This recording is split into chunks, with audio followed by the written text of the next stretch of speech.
Ok, bueno, pues bienvenidos a nuestra clase de Panorama Bíblico 3. Ya saben, estamos en el Nuevo Testamento y en esta ocasión vamos a continuar con el Evangelio número 3 en nuestras Biblias, así está ordenado. Hoy vamos a estudiar el Evangelio según Lucas. ¿Sí? Entonces, bueno, antes de comenzar, vamos a orar, por favor. Señor, te damos tantas gracias porque en torno a ti sabemos que tú estás aquí con nosotros, tu palabra nos lo promete, nosotros te creemos, Señor, y te damos gracias. Te pedimos que sea tu Santo Espíritu el que nos enseñe, el que nos ministre, el que abra nuestros corazones, el que nos dé sabiduría para entender tu palabra, para comprender las verdades, Señor, que tienes para nosotros, para que podamos, Señor, comprender plenamente y maravillarnos enormemente, Señor, con tu palabra. Te damos gracias. Bueno, pues entonces, este es el Evangelio de Lucas. Y bueno, ya saben, como los otros evangelios, solo clic. Ahí está.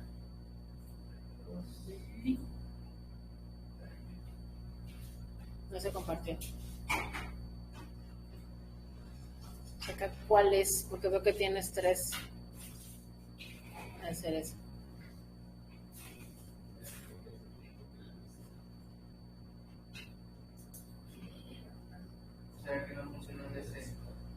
Sí, así es como le hago yo cuando grabo mi clase. Dice dejar de compartir. Pregúntale a Gaby si está bien, qué está viendo. Gaby, ¿puedes escribir? ¿Me escuchan? Si estás viendo la diapositiva. ¿La diapositiva? ¿O me ves a mí?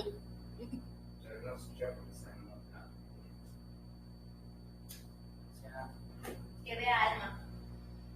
Ajá, me ve a mí. ¿Quieres que vea a mí si se ve? A ver. Sí, pero dice que me ve a mí. Dice que en la otra imagen a mí es así. ¿Cuál otra imagen? Y todos, ¿cuál otra imagen? No se ve. ¿Cuál es silencio? Ok. A ver, es que no sé por qué tienes 4 pantallas de PowerPoint abiertas. Es que una es el PowerPoint. Sí. Otra es el programa para verlo. Esta es la pantalla 2. Ajá. A ver, lo que puedes hacer es, ve a la pantalla de PowerPoint, cierra las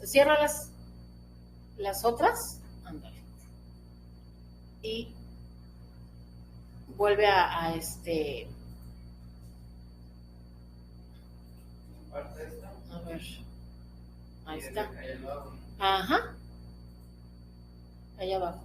Ándale. La pregunta es, ¿se ve? No se ve. Pero es porque le hace así. ¿Por qué se abre así? A ver, mira, en la parte de abajo, en la barra de abajo, hay ándale, como un, no, ese es un nuevo, a ver, mira, compárteme la pantalla, ¿eh? Se cerró el PowerPoint, ok, abrimos el PowerPoint, empecemos, abrimos el PowerPoint, ok,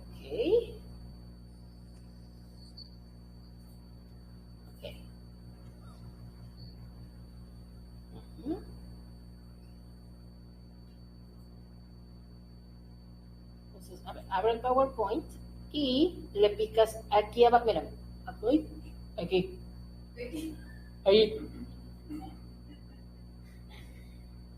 ahí está. Ahora, apps a Telegram, ahí está. ¿Por qué los abre así? El mío no lo abre así. Yo creo entonces que el que tienes que abrir es el negro. Es el que tendrás que compartir. Nada.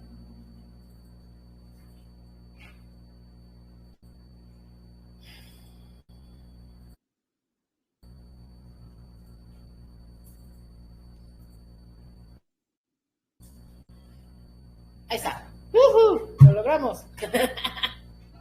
Ok. entonces ya te regresas para allá y ahí te vas moviendo. Entonces ya se va a ir moviendo ahí. ¿Ok? Bueno, solo sí. Lucas, ahora sí, empezamos. El Evangelio de Lucas, que es el Evangelio conocido como el Evangelio que estaba enfocado en el Hijo del Hombre. ¿Sí? A pesar de que Marcos nos presenta este concepto del Hijo del Hombre, en realidad Lucas es el que lo explora más, porque Marcos presenta a Jesús como el Hijo del Hombre, si se acuerdan, basado en profecías judías, en Daniel y en Isaías. Sin embargo, Lucas utiliza el adjetivo, digamos, del Hijo del Hombre para Jesús, para presentarlo a la humanidad, ¿sí? Para presentárselo a una audiencia que no conoce profecías, que no tiene la menor idea de lo que trata la religión judía, y entonces les presenta a Jesús como el Hijo del Hombre. ¿Sí? Como los otros tres evangelios, el título de Lucas, perfecto, el título es el nombre del autor. De acuerdo con la tradición, Lucas era un gentil, era un médico griego. Esto nos indican las cartas. El apóstol Pablo nos confirma esto porque él nos dice en Colosenses que Lucas era de los de la circuncisión, o sea, era gentil. Lucas, tiene un honor que no tiene ningún otro autor en toda la Escritura. O sea, no solo en el Nuevo Testamento, en el Antiguo y en el Nuevo. Lucas es el único autor gentil de toda la Biblia. Es el único autor no judío de toda la Biblia. Todos los 65 libros restantes, 64, que Lucas escribió, 64 libros fueron escritos por judíos. 2 libros son escritos por un gentil, por Lucas, que es el Evangelio y el libro de Hechos. Él escribió estos 2 libros. Aunque no se identifica por su nombre como ninguno, o sea, de los 3 evangelios, el de Juan sí, pero los primeros 3 no, pues vaya, por la descripción y las características que Pablo da respecto a sus acompañantes, los padres de la iglesia primitiva estuvieron de acuerdo en que Lucas es el autor de este evangelio, ¿sí? ¿Cuándo se escribió? Probablemente alrededor del año 60 después de Cristo. ¿Por qué está tan, así como que tan específico el asunto de la fecha? No está tan así como que entre tal y tal. Por los hechos que nos da Lucas. Tanto en el Evangelio como en el libro de Hechos, Lucas termina su narración completa. De hecho, la narración de Lucas no se para. Lo ideal sería leer el Evangelio y el libro de Hechos de corrido, ¿sí? Entonces, la narración de Lucas para o termina antes de la ejecución de Pablo. Y sabemos que Pablo fue ejecutado en el año 62 después de Cristo. Entonces, por eso es por lo que se infiere que en esta fecha fue cuando se escribió. ¿Qué periodo de tiempo abarca? Alrededor de 38 años, ¿sí? ¿Por qué no solo la vida de Jesús? Porque él narra acontecimientos que no narra nadie más, y que ahorita lo vamos a ver, pero él tiene una introducción muy amplia, ¿sí? Tiene una introducción muy, muy amplia, y por eso es que no tiene, narra hechos más, y son más años. Lucas, les digo, era un gentil de nacimiento, probablemente nacido en Antioquía, y médico, o sea, científico, digamos, ¿no? Él se unió a Pablo en su segundo viaje misionero, y cuando Pablo y Silas fueron apresados en Filipos, Lucas y Timoteo iban con ellos. Probablemente no fueron apresados porque no eran judíos, porque eran gentiles, probablemente por eso a ellos no los metieron en la cárcel. Él se quedó en Filipos unos 6 años y posteriormente, viajó con Pablo a Jerusalén. Estando en Jerusalén, visitó al apóstol durante los 2 años que estuvo preso en Cesarea, y cuando Pablo fue conducido a Roma, cuando fue prisionero, estuvo con él y lo acompañó hasta su muerte. Lucas no se despegó de Pablo, fue partícipe, él estuvo en el naufragio que narra Pablo, que se narra de Pablo en el libro de los Hechos, y también le estuvo hasta su muerte. Se cree que después de que murió Pablo, predicó en Macedonia, Acaya y Galacia.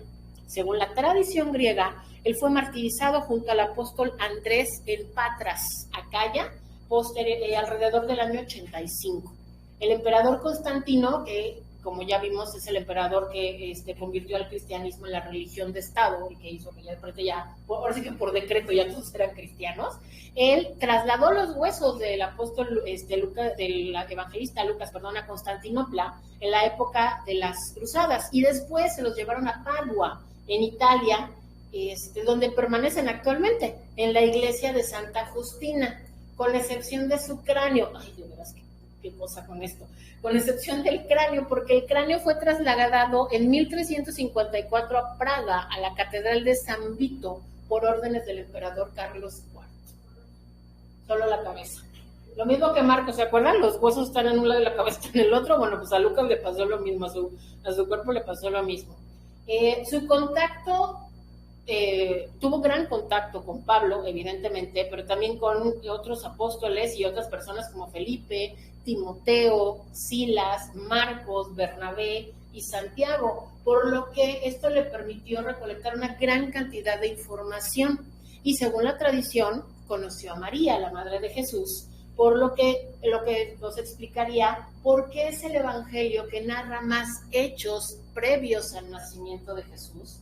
Y también esto nos explica cómo es que es el evangelio más largo y que es el evangelio más documentado en cuanto a hechos, ¿sí? Recordemos esto, Lucas era un científico, entonces él se puso a recolectar información y a pesar de que él no fue testigo ocular, él no conoció a Jesús, él se volvió cristiano cuando Jesús ya había ascendido a los cielos, pero estuvo con gente que conoció a Jesús y que le contaron todo lo que había pasado. Entonces, pues Lucas se puso a hacer entrevistas y entrevistas y entrevistas y el resultado son estos dos volúmenes que les digo, el Evangelio de Lucas y el libro de Hechos. Su Evangelio es el más largo y el mejor redactado, también se nota al momento, el libro de Hechos también él lo escribió. Se nota la educación de Lucas. La gente que sabe, la gente que habla griego y que sabe, dice que los libros de Lucas son los libros que tienen el mejor estilo literario, que son los libros que tienen el griego más fino y más refinado, porque se nota que era un hombre educado, obviamente. Él escribe para una audiencia griega, para una audiencia a la que le gusta la información. A los griegos les gustaba que les dieran hechos, que les dieran datos, que les dieran, y entonces por eso se explaya tanto Lucas, ¿no? Que es gente que está acostumbrada a detalles, explicaciones. Versículos claves, el versículo 19:10, les voy a pedir si me ayudan, por favor, alguien que busque el 19:10 y alguien que busque el 23:47, por favor. 19:10, por favor.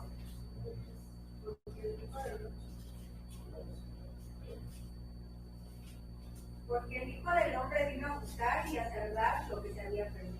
Amén. ¿Y 23:47? Cuando el centurión vio lo que había acontecido, dio gloria a Dios, diciendo, verdaderamente este hombre era justo. Amén. Y la frase clave que les digo es Hijo del Hombre. Él es el evangelista que más veces utiliza esta palabra, muchas más incluso que Marcos, muchísimas más. Ahora, ¿cuál es el contexto en el que escribe Lucas? ¿Sí? Lucas y Hechos, el libro de Hechos, parece que fueron escritos juntos, lo digo, y de hecho hay algunos estudiosos que recomiendan que se lean de corrido, porque los escribió la misma persona. Es el evangelio más largo y tiene muchas particularidades que lo hacen muy diferente en relación a los otros tres evangelios. Se nota mucho el hecho de que lo escribió alguien que no es judío. Sí, eso es muy distintivo, porque número uno, por ejemplo, él no cita las escrituras hebreas. Cuando hay frases que citan alguna profecía o algo, él lo que cita es la Septuaginta. ¿Qué es la Septuaginta? La Septuaginta es una versión de las escrituras hebreas escrita en latín, ¿sí? Esta versión, dice la tradición, ojo, dice la tradición que lo que ocurrió con esta versión fue que le encargaron a 70 eruditos que cada uno escribiera una traducción de las escrituras hebreas al latín, y todas, dice la tradición, que las 70 eran exactamente iguales, idénticas. Entonces se hizo un compendio de esas 70, por eso se llama Septuaginta, porque fueron 70 traductores. Entonces él usa esta versión.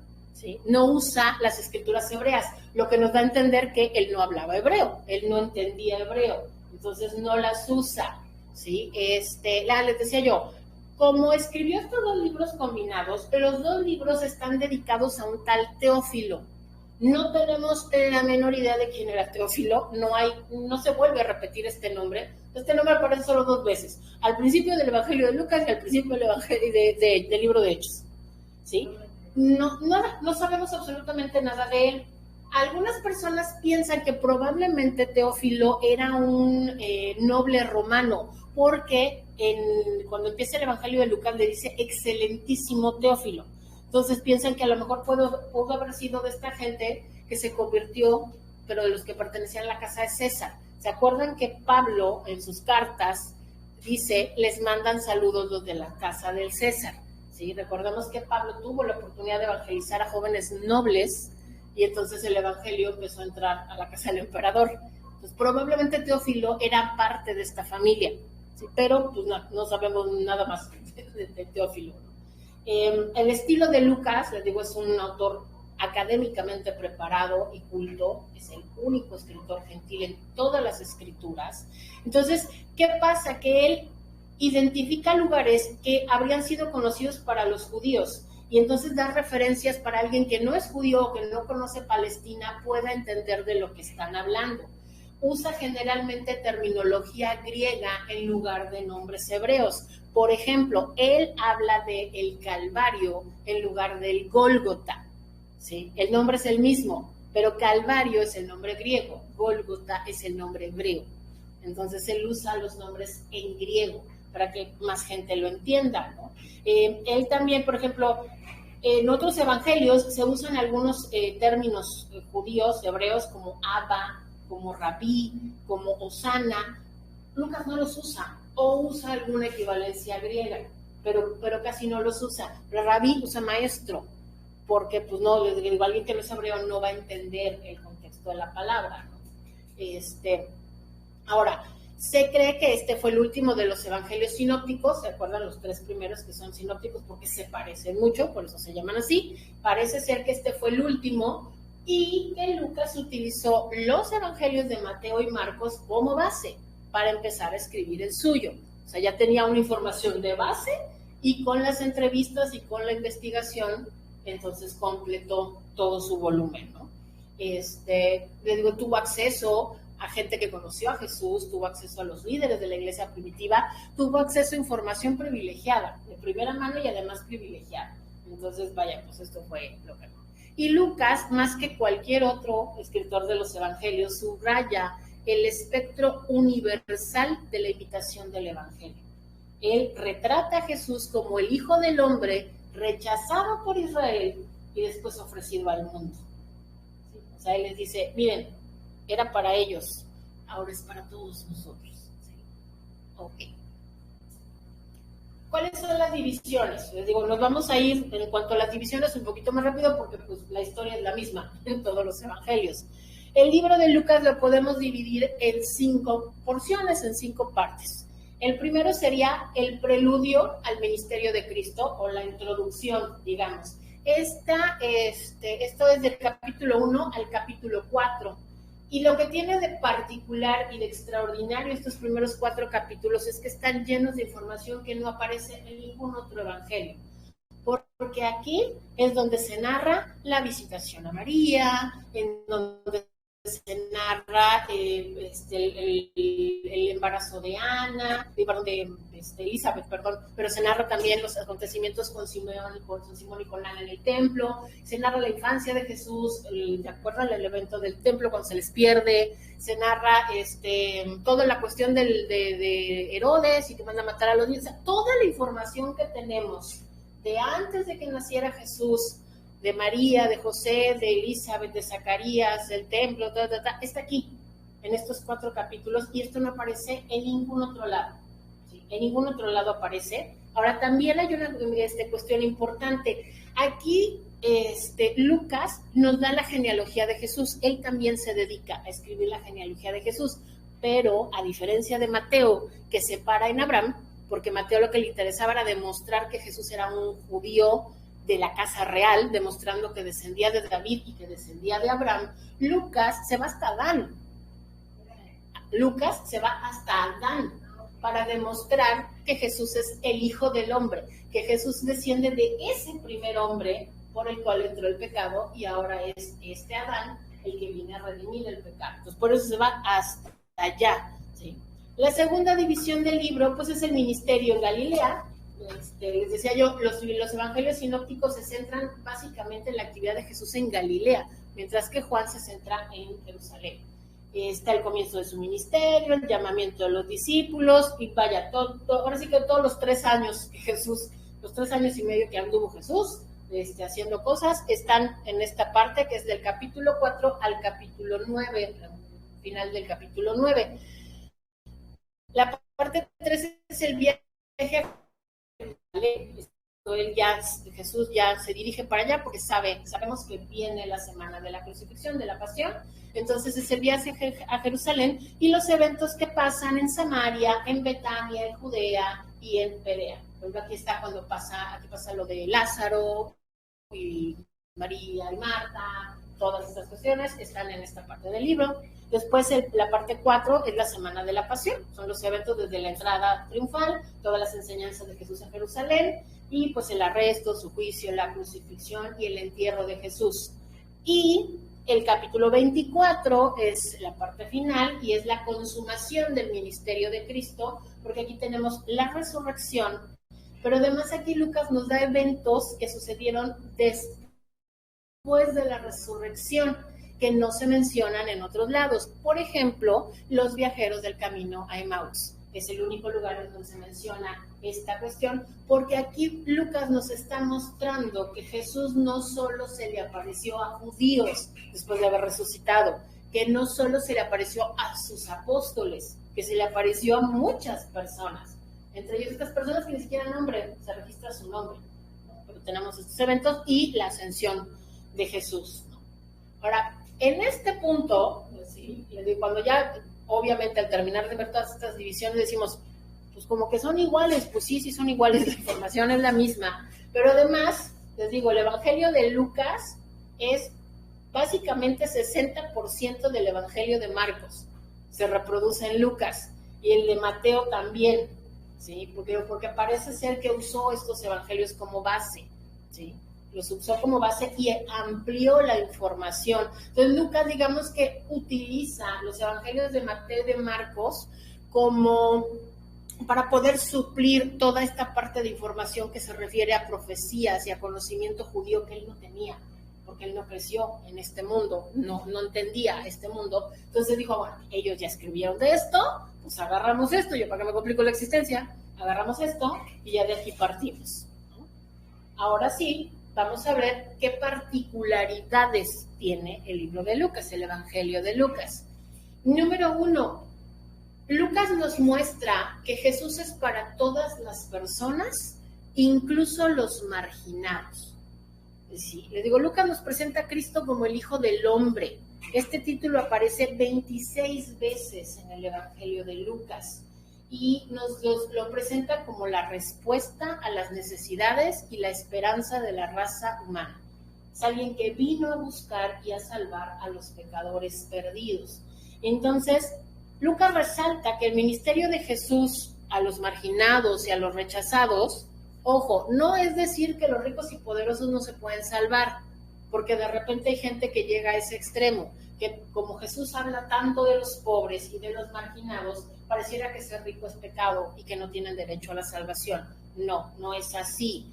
Lo que quiere demostrar Lucas, o sea, con su escrito, es que la salvación es para aquellos que dependen completamente de Dios, que sus riquezas no los van a salvar. El problema es que la gran mayoría de la gente rica confía en su riqueza, pero si pueden pasar ese punto, si pueden hacer a un lado su riqueza y su confianza en su riqueza, también tienen acceso a la salvación como cualquier persona, ¿sí? Ahora, ¿quiénes son estos marginados a los que Jesús se refirió, a los que Jesús se dirigió? Número 1, las mujeres. Es bien importante. Resulta que Lucas es el que más habla de la relación de las mujeres con Jesús. Es el que más detalles da de las mujeres en la vida de Cristo, ¿sí? Él habla de, por ejemplo, les digo, él es el único que habla de los relatos de los embarazos de Elizabeth y de María, ¿sí? Nadie más los menciona. Él menciona que María y Marta eran amigas íntimas de Jesús, o sea, que no eran nada más las hermanas de Lázaro, eran sus amigas. O sea, ellas también eran sus amigas. Él menciona a estas otras mujeres que iban con él y que le servían con sus bienes, ¿no? Él menciona a Juana, él menciona a Susana, él menciona a María Magdalena, él menciona a este grupo de mujeres que los otros apóstoles no mencionan, ¿sí? Y también él habla de que las mujeres fueron las que estuvieron presentes en la resurrección. Él amplía más el relato de la resurrección, enfatizando el hecho de que fueron mujeres, ¿sí? Porque los otros evangelios o no dicen, hay unos que no mencionan a las mujeres y hay otros que solo mencionan a María Magdalena. Lucas dice que no, que eran varias, que no fue solo María Magdalena, ¿sí? Que fueron las mujeres. Entonces, pero todo esto nos enseña y nos muestra que las mujeres eran aceptadas y eran influyentes en la vida de Jesús, eran importantes para Jesús. Y nos muestra cómo Jesús con esto lo que hacía fue elevar la importancia de la mujer. Para los judíos, ya lo hemos hablado muchas veces en el grupo de mujeres, para los judíos las mujeres eran poco menos que un mueble, ¿sí? No, sí, o sea, de hecho, a mí lo que lo he repetido porque me impacta, es que resulta, por ejemplo, que era tan poco importante la mujer en el mundo hebreo, que resulta que las mujeres no eran consideradas testigos en un juicio judicial. Si una mujer había sido el único testigo del asesinato de alguien, el asesino iba a salir libre, porque la palabra de una mujer no valía en una corte. Entonces imagínense la importancia que Jesús le da a las mujeres al hacer que sean mujeres las que sean las únicas, los únicos testigos así oculares de la resurrección de Cristo. Las primeras personas que vieron a Jesús resucitado fueron mujeres. Porque cuando llegaron Pedro y Juan, ellos no vieron a Jesús, ellos vieron a un ángel que les dijo, ¿a quién están buscando? Jesús aquí ya no está. Pero ellas sí lo vieron. Ahí miren, hasta me puse chinita. Ellas sí lo vieron. Y esto lo registra Lucas. Ningún otro evangelista lo registra. ¿Por qué? Porque su ideología era diferente, porque su mente funcionaba diferente, porque en el mundo grecorromano la mujer no era tan cero a la izquierda. No era que tuviera así como que un valor así súper acá, tampoco, pero no era un mueble, ¿sí? Sobre todo en la cultura romana, ¿eh? Para los griegos así como que... Pero para los romanos tenían, las mujeres romanas tenían muchos derechos. Las mujeres romanas podían votar, las mujeres romanas se podían divorciar, ellas podían pedir el divorcio, las mujeres romanas podían elegir no casarse y podían heredar, las mujeres romanas tenían muchos derechos. Entonces, Lucas le está hablando a un imperio que se rige por esas reglas. Entonces, ¿qué es? Las mujeres son importantes. También le tenemos que hablar a las mujeres. Y Jesús le habló a las mujeres. Por eso registra todo esto. Otro grupo al cual Jesús se enfoca y se menciona son los niños, ¿sí? Son los niños. Aunque los niños a menudo en nuestro mundo moderno llegan al punto de ser idolatrados, o sea, para nosotros en este momento los niños se han vuelto ídolos, es así de no los toques, que nos traumen, que nos enojen, que no, o sea, es así tenerlos en una cajita aquí arriba, ¿no? Pero en esa época, en las culturas antiguas no era así. De hecho, los niños eran muy poco importantes, porque había una tasa de mortalidad tan alta que suena muy feo, pero era así como, no te encariñes porque igual y no crece, o sea, igual y se muere. Sí, de veras, es que, o sea, era muy raro, pero si un niño pasa 6 años, ya no existe, o sea, lo más probable es que sí ya va a llegar a la edad adulta, pero en los primeros 6 años, no, hombre, pobrecitos, pero se morían mucho. Pues obviamente por las condiciones, entonces no había vacunas, no había médicos, no había, o sea, las condiciones de salud que tenemos ahora, no había hospitales, un montón de niños se morían en el parto simplemente, muchos, por eso las mujeres tenían tantos hijos, porque se les morían un montón. Entonces por eso los niños no eran importantes, o sea, no había un apego, hacia los niños. ¿Y Jesús qué hace? Y eso se demuestra con los apóstoles. Cuando los niños se quieren acercar a Jesús, ¿qué es lo que hacen los apóstoles? ¡Shup! ¡Sáquese! No moleste, búscale, ¿no? ¿Y qué dice Jesús? No, déjenlos que vengan, y habla con ellos y los toca y los bendice. Y, digo, la escritura no lo dice, pero a mí me gusta tanto imaginarme a un Jesús que se tomó el tiempo, a lo mejor hasta de jugar con ellos un momento, de acariciarlos, de hablar con ellos, de preguntarles cómo te llamas, o sea, de mostrar un interés genuino por los niños, que no son animalitos, que son niños, que son seres humanos, chiquitos, pero son seres humanos, ¿no? Entonces, Jesús, vaya, su interés fue tal que sanó niños, que revivió niños, ¿sí? O sea, él demostró mucho interés por los niños, un interés que no era común para la época. O sea, Jesús rompió muchos esquemas, muchísimos esquemas de la época, no solo judíos, o sea, pero esquemas no solo judíos, esquemas griegos, esquemas romanos, ¿sí? De cosas que no eran importantes para los de alrededor, ¿no? Y que además también, ¿qué hizo? Jesús vio a los niños como humanos que también lo necesitaban, como los adultos, ¿sí? O sea, podríamos decir que reconoció el derecho de los niños a tener una relación con él también, no solo los adultos, ¿sí? Y obviamente los usó como ejemplo de cómo debería de ser nuestra relación con él. Entonces, vaya. Después tenemos que Jesús le dio una atención especial a los pobres. Ahora, en esa época había muchísimos pobres. La gran mayoría de la gente era pobre, de hecho. O sea, en ese entonces la clase media no existía. O había ricos o había pobres. O sea, no. Clase media no había. Y obviamente no había programas sociales, no había ayudas, no había banco de alimentos, no había nada de lo que tenemos nosotros hoy en día para ayudar a las personas pobres. Entonces, ¿qué pasaba? Que los pobres eran algo así como un mal necesario, porque era la fuerza laboral, pero para las clases de arriba era así como de, o sea, no, mejor no los volteo a ver, ¿no? O sea, no me interesan porque no me reportan nada, o sea, no me interesan, no me reportan nada. Y entonces, ¿qué pasa? Que incluso los despreciaban, o sea, los pobres eran despreciados por eso, porque no tenían nada que aportar, o sea, aparentemente no tenían nada que aportar. Y entonces, ¿qué pasa? Pues que Jesús, al contrario, Jesús habla con ellos y Jesús se acerca con ellos y Jesús, pero también vuelvo al punto que les dije hace rato, pero también Jesús dejó en claro que la pobreza no es una entrada automática al cielo, o sea, no, ¿sí? Que el rico lo que debe hacer es no confiar en sus riquezas, sino poner su confianza en Dios. Sí, pero sí habla mucho de los pobres, evidentemente habla mucho de los pobres, se refiere mucho a los pobres porque es un grupo al que nadie volteaba a ver, Y hay otros dos grupos más que también a los que Jesús también se acercó muchísimo. Uno fue la gente enferma. Jesús se acercó muchísimo a los enfermos. ¿Por qué? Porque recordemos que para los judíos, en ese momento, en ese punto de la historia, para los judíos la enfermedad era sinónimo de pecado. Si estabas enfermo es porque estabas en pecado. No había otra explicación.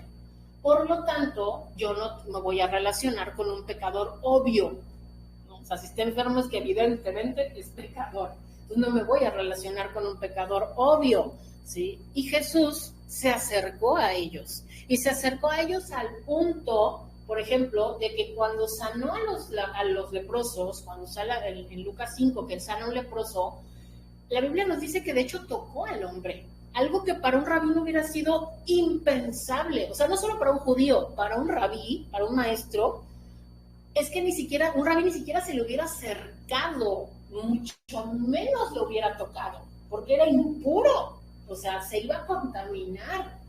Y Jesús demostró compasión y demostró que la compasión va más allá de las reglas, ¿no? Que la compasión y el amor de Dios van más allá de las reglas y de las tradiciones. Ahora, una cosa que a mí me llamó la atención, les decía yo, como resulta que Lucas era médico, él mismo, él era médico, científico, resulta que Lucas reporta varios milagros de sanidad, registra varios milagros de sanidad que nadie más registra, que no se registran en otros evangelios. Porque recordemos que Lucas no solo habló con los apóstoles, Lucas habló con muchas personas. Entonces muchas otras personas le deben de haber contado otras cosas. Y entonces, un ejemplo, por ejemplo, Lucas es el único que narra la sanidad de los 10 leprosos. Eso no aparece en los otros evangelios, solo aparece en el evangelio de Lucas. Pero es eso, los milagros que Lucas registra, que no aparecen en los otros evangelios, todos son de sanidad. Ahí vemos así como que pues el llamado de Lucas por ser médico, ¿no? Así como que eso era lo que le llamó la atención, fue lo que registró. Y también tenemos que por encima de la gente que era rechazada físicamente, Jesús se preocupó por otro grupo especial, los despreciables. ¿Quiénes eran los despreciables? Los despreciables eran los pecadores, o sea, la gente que era señalada por pecar.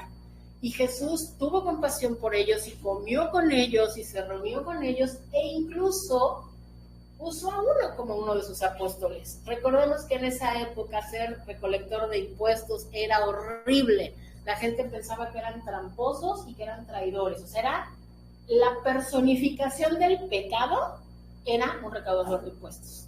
Y Mateo era un recaudador de impuestos. Entonces Jesús ve más allá de eso y lo vuelve incluso uno de sus apóstoles, ¿sí? Pero además, durante todo, o sea, no es nada más durante el ministerio de Jesús, propiamente, que se muestra esta deferencia a la gente que es señalada por ser pecadora, por tener un estilo de vida así. Resulta, esto yo no lo sabía, resulta que el énfasis que se hace de que los ángeles visitaron a los pastores para anunciarles que Jesús había nacido, cuando empieza el evangelio y nace Jesús, se nos dice que los cielos se abrieron y descendieron ángeles a un grupo de pastores para decirles que había nacido el Mesías. Para nosotros, en Occidente, es una escena muy bonita, así de, ay, estaban los pastorcitos con sus barriguitas, que sus vaquitas, qué emoción. Pero resulta que en esa época, los pastores eran considerados poco confiables y hasta ladrones. Era así como de, ay, este es pastor, no sé, es así como de... como hoy. como hoy. Era así como de, ay, o sea, ¿saben qué? Digo, perdón, o sea, no digo porque yo lo piense así, pero como que me da un poco la idea, por ejemplo, de lo que piensa uno de estos muchachos que limpian parabrisas en los semáforos o los vienes, que no te han hecho nada, que tú nunca has cruzado palabra con ellos y sin embargo no te inspiran confianza.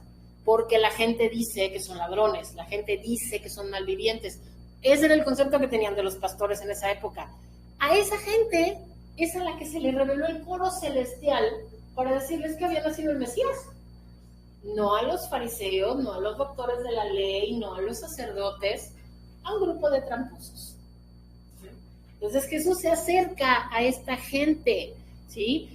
A esta gente que está considerada, les digo, como lo peor de lo peor, a prostitutas, a recaudadores de impuestos, a gente enferma por años, que les digo, está considerada, si estaba enferma por tantos años, es porque debe de ser una pecadora enorme, ¿no? Como esta mujer encorvada, que nos dice la Biblia que 18 años vivió encorvada. Un pastor me acuerdo que una vez predicó sobre este pasaje y una de las cosas que más se me quedó grabada, es más, yo creo que fue lo único que se me quedó grabado, porque me impactó mucho, fue que nos dijo, la Biblia dice que esta mujer había permanecido 18 años encorvada. Dice, pero nosotros cuando leemos la palabra encorvado, probablemente pensamos en alguien como medio jorobado, o sea, como alguien así. No, resulta que esta mujer, a ver si se alcanza a ver en cámara y si no, lo siento, resulta que esta mujer estaba así, estaba en ángulo recto por 18 años. Imagínense para un judío respetable, o sea, pero por supuesto que no se iba a acercar a esa mujer. Si tiene 18 años en esa posición, es porque hizo algo muy feo. Es porque hizo algo horrible, es porque debe de haber cometido un pecado espantoso. Entonces esta mujer, aparte de su enfermedad, tuvo que luchar con la soledad, con el hecho de volverse una rechazada social. Y como ella, mucha de la gente con la que Jesús trató. Entonces vemos cómo con todos estos ejemplos Lucas nos muestra que Jesús es para todos, incluso para los marginados.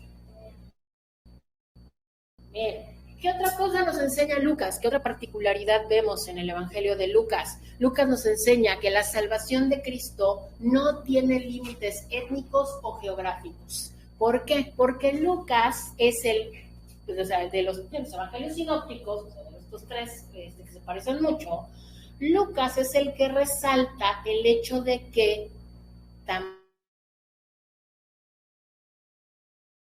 ni Mateo ni Marcos señalan, ¿sí? Número uno, por ejemplo, para entrar de entrada, al abrir el libro, al empezar el libro, Cristo es descrito como luz para revelación a los gentiles. Obviamente que para un judío esto fue así de, ¿cómo crees? ¿No? O sea, porque también tengamos en cuenta esto, cuando es